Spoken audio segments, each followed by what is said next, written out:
দক্ষিণ এশিয়ার ফুটবলে সেরা ৫টি দেশ।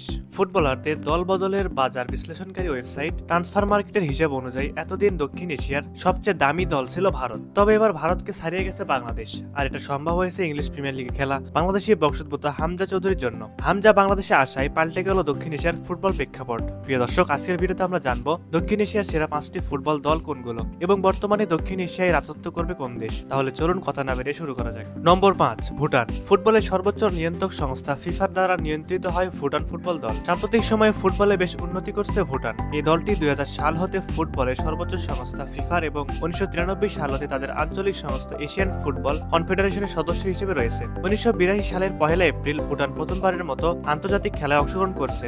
নেপালের কাঠমান্ডুতে অনুষ্ঠিত উক্ত ম্যাচে ভুটান নেপালের কাছে ৩-০ গোলে হেরে যায়। ভুটানের বর্তমান র্যাঙ্কিং ১৮৬। নম্বর ৪, নেপাল। নেপাল জাতীয় ফুটবল দল হিমালয় অধ্যুষিত দক্ষিণ এশিয়ার অন্যতম দেশ, যা নেপালের জাতীয় ফুটবল দলের প্রতিনিধিত্ব করছে।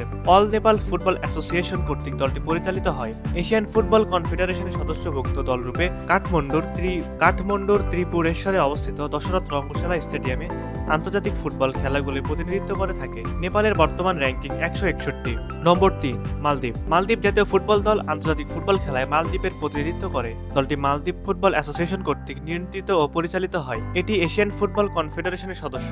দলটি এখন পর্যন্ত বিশ্বকাপের মূল পর্বে অংশগ্রহণের যোগ্যতা অর্জন করতে না পারলেও ২০০৬ সালে বিশ্বকাপ বাছাই পর্বে দ্বিতীয় পর্যায়ে দক্ষিণ কোরিয়ার সাথে গোলশূন্য ড্র করে। বর্তমানে মালদ্বীপ দক্ষিণ এশিয়ার দ্বিতীয় সেরা দল। মালদ্বীপের বর্তমান র্যাঙ্কিং ১৫১।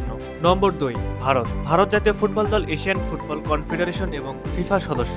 বাছাই পর্বে তাদের সকল প্রতিদ্বন্দ্বী খেলতে অস্বীকৃতি জানানোর কারণে ১৯৫০ সালের ফিফা বিশ্বকাপে ভারত অংশগ্রহণের সুযোগ পেয়েছিল। ১৯৫৬ সালে অলিম্পিকে ভারত চতুর্থ অবস্থান লাভ করে এবং ১৯৬২ সালের এশিয়ান গেমসে তারা স্বর্ণপদক জিতে নেয়। তারা পরবর্তী ২ এশিয়ান গেমসের সেমিফাইনালে উন্নীত হয়েছিল। এই যুগ ছিল ভারতের স্বর্ণযুগ। ভারতের সর্বশেষ সাফল্য হচ্ছে south Asian football confederation cup জেতা। ২০০২ সালে ইংরেজ কোচ স্টিফেন কনস্ট্যান্টাইনের অধীনে ভিয়েতনামে অনুষ্ঠিত এলজি কাপ জয় এবং ২০০৭ সালে ববি হাফটনের অধীনে নেহেরু কাপ জেতা। বর্তমানে ভারতের র্যাঙ্কিং ১০১। নম্বর ১, বাংলাদেশ। বর্তমানে বাংলাদেশের ফুটবল উন্নতির দিকে অগ্রসর হচ্ছে। বিশেষ করে হামজার বাংলাদেশের আগমনের ফলে দক্ষিণ এশিয়ার সবচেয়ে দামি ফুটবল দলে পরিণত হয়েছে বাংলাদেশ ফুটবল টিম। বাংলাদেশ জাতীয় ফুটবল দল আন্তর্জাতিক পর্যায়ে বাংলাদেশের প্রতিনিধিত্ব করে এবং বাংলাদেশ ফুটবল ফেডারেশন দ্বারা নিয়ন্ত্রিত হয়। এটি এএফসি সদস্য।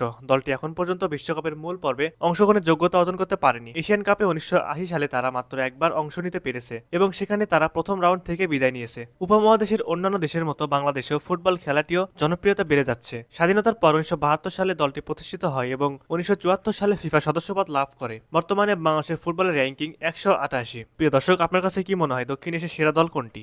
আপনার মূল্যবান মতামতটি আমাদের কমেন্টের মাধ্যমে জানিয়ে দিতে পারেন। এতক্ষণ আমাদের সাথে থাকার জন্য আপনাদের জানাই আন্তরিক ধন্যবাদ।